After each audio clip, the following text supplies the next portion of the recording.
বিতর্কিত মন্তব্যের জন্য ক্ষমা চাইলেন বিএনপির যুগ্ম মহাসচিব রুহুল কবির রিজভী। একই সঙ্গে তিনি নিজের বক্তব্য প্রত্যাহার করে নিয়েছেন। দেশবাসীর উদ্দেশ্যে এক লিখিত বার্তায় বলেছেন, অতীতের অসতর্ক মুহূর্তের কথায় যারা কষ্ট পেয়েছেন বা অনুভূতিতে আঘাত পেয়েছেন তাদের সবার কাছে ক্ষমা প্রার্থী।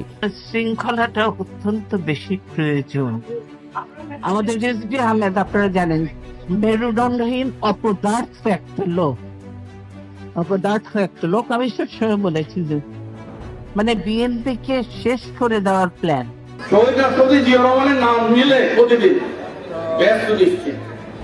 মুজিব সেনাদের মতোই বাড়াবাড়ি শুরু করেছে জিয়া সেনারা। ক্ষমতা পাবার আগেই ছাত্রলীগের মতোই উল্টাপাল্টা বয়ান ও ইসলাম বিরোধী কাজে জড়িয়ে পড়ছে ছাত্রদল। বছরের প্রথম দিনেই সংগঠনটির প্রতিষ্ঠা বার্ষিকীতে অসংখ্য অপকর্ম করেছে নেতারা। ছাত্রলীগ স্টাইলে জিয়ার নাম নিলেই বেহেশত নিশ্চিত টাইপের ভয়ঙ্কর কথা বলেছে। অবাক করা বিষয় হলো, তাদের অনুষ্ঠানের জন্য আজান ও নামাজে বাধার মতো কাণ্ড ঘটিয়েছে। আজান নামাজ বাদ দিয়ে দলের প্রধান নেতার নামের জিকির করলেই বেহেশত নিশ্চিত, পাগলের মতো এরকম কথা এটা মূর্খ এবং অজ্ঞরা ছাড়া আর কেউ বলতে পারে না। আর এই সমস্ত মূর্খ এবং অজ্ঞ নেতাদের বক্তব্যের কারণেই, পাগলের মতো বক্তব্যের কারণেই কিন্তু দলের বিভিন্ন সময় গ্রহণযোগ্যতা জনগণের কাছ থেকে হারায় এবং পাশাপাশি জনগণের কাছে বিভিন্ন সময় দল বিতর্কিত হয়। আর বিএনপির একাধিক নেতারা একের পর এক এই কাজই করে যাচ্ছে। যদিও এ বিষয় নিয়ে দলের হাইকমান্ড থেকে তারেক রহমান সাহেব বা বিএনপি নেত্রী খালেদা জিয়া তারা কঠোর পদক্ষেপ নিচ্ছে এবং এই অপদার্থ অজ্ঞ মূর্খ নেতাদেরকে ধোলাই দিয়ে তাদের ভুলগুলো একেবারে চোখে আঙ্গুল দিয়ে দেখিয়ে দিচ্ছে। এবার বিএনপি নেতা রুহুল কবির রিজভী সহ এ ধরনের অপদার্থ মূর্খদেরকে ধোলাই দিয়ে একেবারে চোখে আঙ্গুল দিয়ে ভুলগুলো ধরিয়ে দিয়েছে বিএনপি নেত্রী খালেদা জিয়া। এবং যেই কারণেই এই অপদার্থ নেতারা বাংলাদেশের জনগণের কাছে ক্ষমা চাইতেও বাধ্য হচ্ছে। দর্শকের বিষয়ের কিছু অংশ ভিডিওর শুরুতে শিরোনামে আপনারা দেখে এসেছেন, বিস্তারিত দেখবেন পুরো ভিডিও জুড়ে। এই বিষয়গুলো দেখার পূর্বে আপনাদের একটা অনুরোধ করব, যারা আমাদের চ্যানেলে নতুন আসছেন চ্যানেলটি সাবস্ক্রাইব করে অল ক্লিক করে বেল আইকনটি চালু করে দিবেন, তাহলে নিত্য নতুন পরিবেশন করা আলোচিত সংবাদগুলো অটোমেটিকভাবে আপনারা পেয়ে যাবেন। দর্শক চলুন আমরা দেখব যে বিএনপির অজ্ঞ মূর্খ এবং অপদার্থ নেতাদেরকে এবার ধোলাই দিয়ে যে চোখে আঙ্গুল দিয়ে ভুলগুলো ধরিয়ে দিচ্ছেন বিএনপি নেত্রী খালেদা জিয়া, এবং যে কারণেই তারা দেশবাসীর কাছে ক্ষমা চাইতে বাধ্য হচ্ছে এবং ক্ষমা চেয়ে তারা কি বলতেছে সেটা আমরা দেখার পূর্বে প্রথমে আমরা একটু দেখে আসি যে বাংলাদেশের বিভিন্ন জায়গায় এরকম অথর্ব মূর্খ অজ্ঞ এবং অপদার্থ নেতারা কাণ্ড জ্ঞানহীন যে সমস্ত কাজ করতেছে এবং বিতর্কিত হচ্ছে সেটার কিছু অংশ আমরা দেখে এরপর বিষয়টা দেখব। ধৈর্য ধরে একটা লাইক দিয়ে ভিডিওটি দেখতে থাকুন এবং আপনার মতামত কমেন্টে লিখতে থাকুন।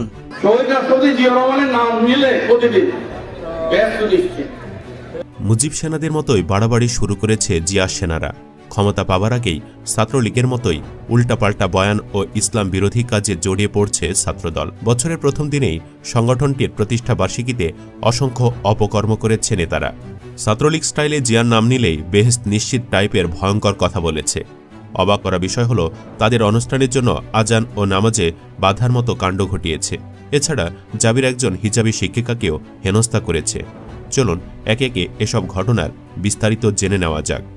বিএনপির প্রতিষ্ঠাতা জিয়াউর রহমানের নাম প্রতিদিন নিলে বেহেশত নিশ্চিত বলে মন্তব্য করেছেন দলটির কুমিল্লা দক্ষিণ জেলার যুগ্ম আহ্বায়ক ও চৌদ্দগ্রাম উপজেলা শাখার সভাপতি কামরুল হুদা। ১ জানুয়ারি চৌদ্দগ্রাম উপজেলা কেন্দ্র ঈদগাহ মাঠে ছাত্রদলের প্রতিষ্ঠা বার্ষিকীর অনুষ্ঠানে তিনি এ মন্তব্য করেন। এরই মধ্যে ফেসবুক সহ সামাজিক যোগাযোগ মাধ্যমে তার এই বক্তব্য ভাইরাল হয়েছে। এ নিয়ে সমালোচনার ঝড়ও উঠেছে। অনেকে বলছেন, এরা তো দেখি ছাত্রলীগের কার্বন কপি, এদের ভোট দিলে পাপ হবে। ভাইরাল হওয়া বক্তব্যে কামরুল হুদাকে বলতে শোনা যায়, শহীদ রাষ্ট্রপতি জিয়াউর রহমানের নাম প্রতিদিন নিলেই বেহেশত নিশ্চিত। আমি বিশ্বাস করি, কারণ উনি দেশের জনগণের সঙ্গে হঠকারিতা করেননি। এখানেই ক্ষান্ত থাকেনি এই পাতি নেতা। সে জামায়াতের স্থানীয় নেতাকর্মীদের সমালোচনা করে তিনি বলেন, একটা দল আমাদের সঙ্গে ছিল, তারা অতীতে আমাদের ওপর ভর করে ক্ষমতার স্বাদ পেয়েছিল। চৌদ্দগ্রামবাসী জানে তাদের ভোটের হার কত। আগামী নির্বাচনের সময় প্রতিটি কেন্দ্রের জন্য ২০০ করে ছোট লাঠি প্রস্তুত রাখতে নেতাকর্মীদের নির্দেশ দেন তিনি। মানে ভাবতে পারেন, ক্ষমতা পাবার আগেই এরা কি শুরু করেছে। এদের কাজকাম তো পুরাই ছাত্রলীগের মতো। অনুষ্ঠানে এমন বক্তব্য দেওয়ার বিষয়টি স্বীকার করেন বিএনপির কামরুল হুদা। তিনি বলেন, জিয়াউর রহমান মক্কায় হাজিদের সুবিধার্থে বেশ কিছু নিম গাছ লাগিয়েছিল, ওই কারণে ওনার নাম নিলে বেহেশতে যাওয়া যাবে, এটা কি ভুল বলেছি? মানে মাতালের মতো বক্তব্য দিয়েও তার কোনো অনুশোচনা নেই, উল্টো নিজের সাফাই গিয়ে বলছে আমি কি ভুল করছি? নাম প্রকাশে অনিচ্ছুক ওই সভায় উপস্থিত দলের একাধিক নেতা বলেন, কোনো মুসলিম এমন বক্তব্য দিতে পারে? তার এমন বক্তব্যে আমরা বিস্মিত। দলের প্রতি অতি আবেগ দেখাতে গেলে যা হয়। তিনি আরও জানান, যেখানে অনুষ্ঠানের আয়োজন করা হয়েছিল এর পাশেই মসজিদ। জোহরে নামাজের সময় হলে কামরুল হুদা মুয়াজ্জিনকে মাইকের পরিবর্তে মুখে আজান দিতে বলেন। এ সময় অনুষ্ঠানের বিরতি না দিয়ে চলমান রাখা হয়, এতে সমালোচনা সৃষ্টি হয়। জানা যায়, মসজিদের একদম সামনে তাদের অনুষ্ঠানের প্যান্ডেল করা হয়, এতে করে মুসল্লিদের যাতায়াতের অসুবিধা হয়। কেবল অসুবিধাই নয়, তাদের হট্টগোলের কারণে অনেক নিয়মিত মুসল্লি নামাজ পড়তে পারেননি।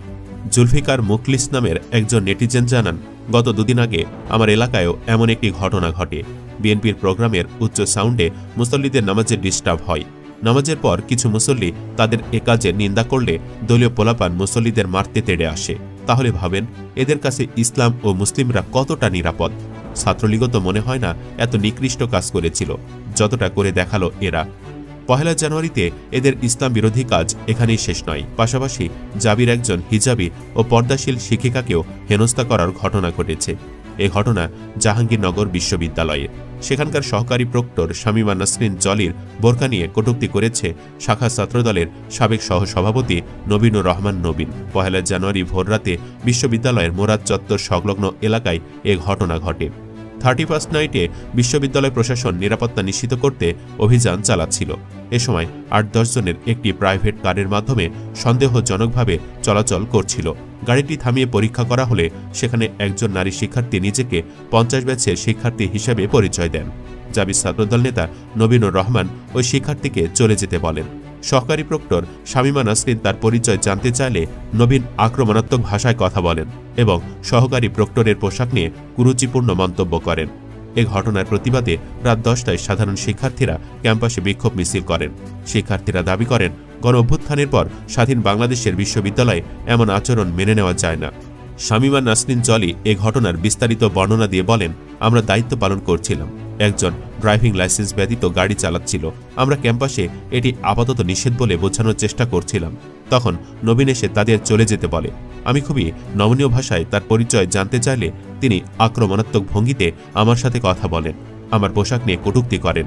গণ অভ্যুত্থান পরবর্তী নতুন বাংলাদেশে কেন পোশাক নিয়ে হেনস্থার শিকার হতে হবে? নতুন স্বাধীনতার পর এমন ঘটনা অনাকাঙ্ক্ষিত।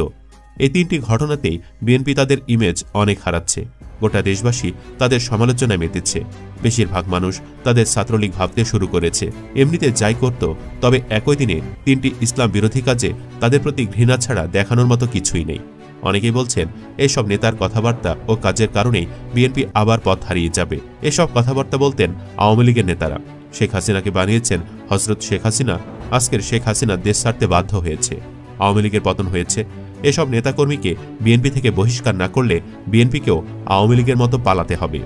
ওসমান গনি নামের একজন মন্তব্য করেছেন, বিএনপির প্রতি দিন দিন তীব্র ঘৃণা জন্মাচ্ছে।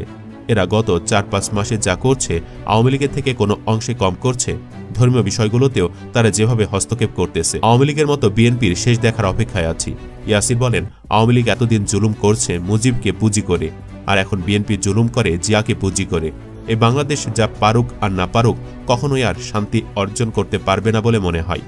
জানা গেছে ১ জানুয়ারি এসব ইসলাম বিরোধী কাজের পাশাপাশি নিজেরাই অসংখ্য মারামারিতেও জড়িয়েছে।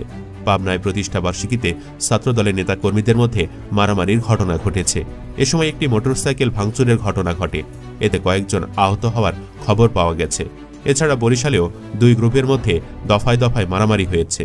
এ সময় উভয় পক্ষের বেশ কয়েকজন আহত হন। দুপুরের দিকে নগরীর সদর রোডে ছাত্রদলের প্রতিষ্ঠা বার্ষিকী উপলক্ষে আয়োজিত র্যালিতে মহানগর ছাত্রদলের মধ্যে এ ঘটনা ঘটে। এর বাহিরে ফরিদপুরের জেলা ছাত্রদল আজ বুধবার ২ ভাগে বিভক্ত হয়ে সংগঠনের ৪৬তম প্রতিষ্ঠা বার্ষিকীর কর্মসূচি পালন করেছে। ফরিদপুরে বিএনপির পূর্ণাঙ্গ কমিটি নেই। জেলা বিএনপি বর্তমানে আহ্বায়ক কমিটি দিয়ে পরিচালিত হচ্ছে। এখানেও রয়েছে বিরোধ। আহ্বায়ক ও সদস্য সচিব সমর্থিত 2টি অংশ বিভক্ত হয়ে দলীয় রাজনীতি করছে। সেজন্য শৃঙ্খলাটা অত্যন্ত বেশি প্রয়োজন।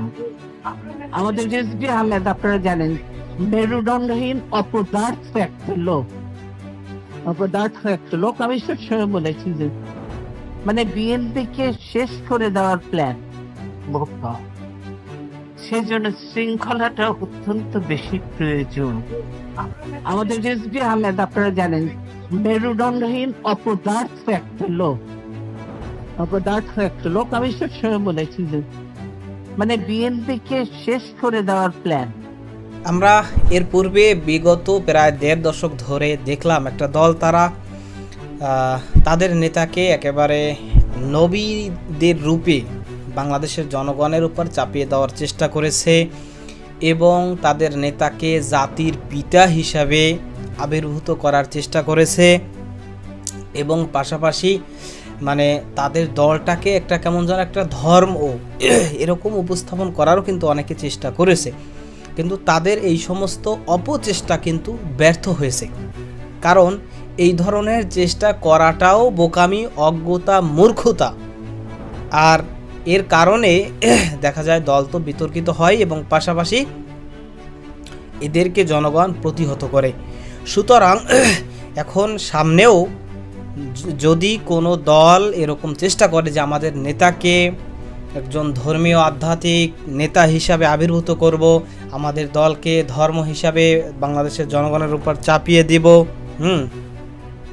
এবং অযৌক্তিকভাবে পাগলের মতো যদি উদ্ভট কথাবার্তা বলতে থাকে আর একের পর এক যদি বিতর্কিত হতে থাকে, তাহলে তাদের কারণে কিন্তু বাংলাদেশের জনগণের কাছ থেকে দলের গ্রহণযোগ্যতা হারাবে এবং দল কিন্তু একের পর এক বিতর্কিত হবে। সুতরাং এই ধরনের কাণ্ড, জ্ঞানহীন কথা এবং কাজ যেই সমস্ত বিতর্কিত মূর্খ অজ্ঞ অপদার্থ নেতারা করে, তাদের বিরুদ্ধে অবশ্যই হাইকমান্ড থেকে পদক্ষেপ নেওয়া উচিত এবং তাদের যে সমস্ত ভুলসমূহ রয়েছে সেই ভুলগুলো আঙুল দিয়ে ধরিয়ে এরপরে তাদের সংশোধন করা উচিত। এটাই হচ্ছে একজন মানে একটা স্বচ্ছ রাজনীতির একটা পরিচয় এবং যারা প্রকৃতপক্ষে বাংলাদেশে স্বচ্ছ রাজনীতি করতে চায় তারা বাস্তবত এই কাজই করবে। তো সুতরাং আপনারা দেখবেন যে বাংলাদেশের যত রাজনৈতিক দল আছে তো এর মধ্যে যারা আসলেই বাস্তবত স্বচ্ছ রাজনীতি বাংলাদেশে করতে চায় তাদের দলের পক্ষ থেকে মানে দলের কোনো ব্যক্তি, কোনো নেতা, কোনো কর্মী যদি কোনো বিতর্কিত কোনো কাজ করে বা বিতর্কিত বা অন্যায় বা ভুল কোনো কথা বলে, সেক্ষেত্রে অবশ্যই দলের পক্ষ থেকে সেই ব্যক্তিকে মানে প্রতিবাদ করা হয় সেই ব্যক্তির বিরুদ্ধে এবং সেই ব্যক্তির বিরুদ্ধে একটা পদক্ষেপ নেওয়া হয় যাতে করে এরকম কাজ ভবিষ্যতে অন্য কোনো নেতা বা কর্মী কেউ না করে এবং সেই ব্যক্তি যেন তার একটা শাস্তি পায়। সে কারণেই তো দর্শক, আপনাদের এ বিষয়ে মতামত কি সেটা কমেন্ট সেকশনে জানাতে পারেন। ভালো থাকবেন, সুস্থ থাকবেন, দেখা হবে নতুন কোনো ভিডিওতে, কথা হবে নতুন কোনো বিষয়ে। আজকে এ পর্যন্তই। আসসালামু আলাইকুম ওয়া রাহমাতুল্লাহ।